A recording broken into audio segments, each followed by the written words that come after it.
All right, let's dive right into a really cool piece of abstract algebra. It's a concept that's kind of the bedrock for a ton of modern math. And we're going to tackle one big question today. What in the world is a mathematical field?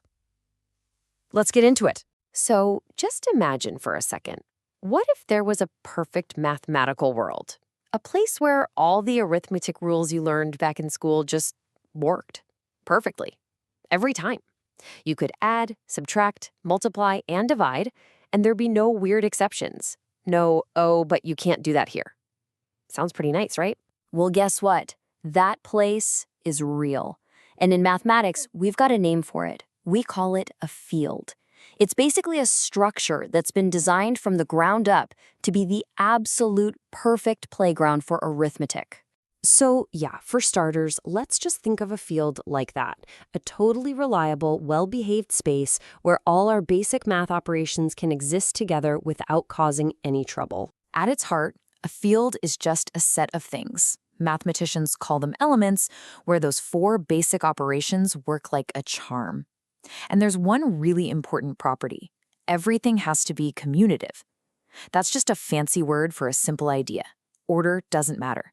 2 plus 3 is the same as 3 plus 2. Same goes for multiplication. Easy enough. And here's a little secret that makes things even simpler. We keep talking about 4 operations, but really, you only need 2. Think about it. Subtraction isn't its own thing. It's just adding a negative number. And division?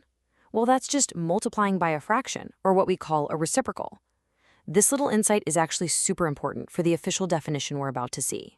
Now, I know this all might sound a bit abstract and out there, but I promise you, you've been working inside of fields for most of your life. You probably just didn't know it.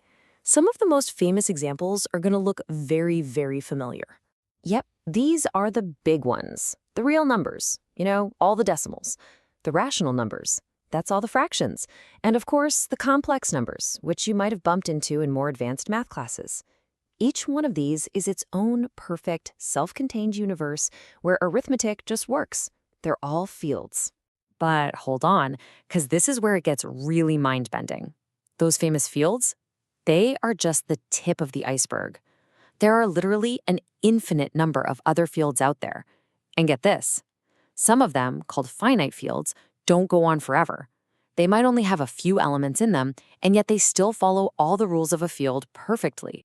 Okay, so we've got the intuitive vibe down. Now let's get a little more rigorous and look at the official, by-the-book definition. This is how mathematicians double-check that a system is legit. It all boils down to these 3 rules. The first 2 are practically twins. The set has to form what's called a commutative group for addition and for multiplication. That word group is just a guarantee that everything works. You've got an identity like 0 or 1, and every element has an inverse, which is what gives us subtraction and division. Now for multiplication, there's one tiny catch. We have to kick 0 out of the group. Why? Well, you can't divide by 0, right? So we just set it aside for that rule. And finally, the third rule ties it all together with the good old distributive property, the thing that lets you multiply over parentheses. And that's it. If you can check those 3 boxes, you've built a perfect system for arithmetic. As one professor famously put it, So ladies and gentlemen, I give you the field. so far, every single example we've looked at has been, well, numbers. Different kinds of numbers, sure, but still numbers.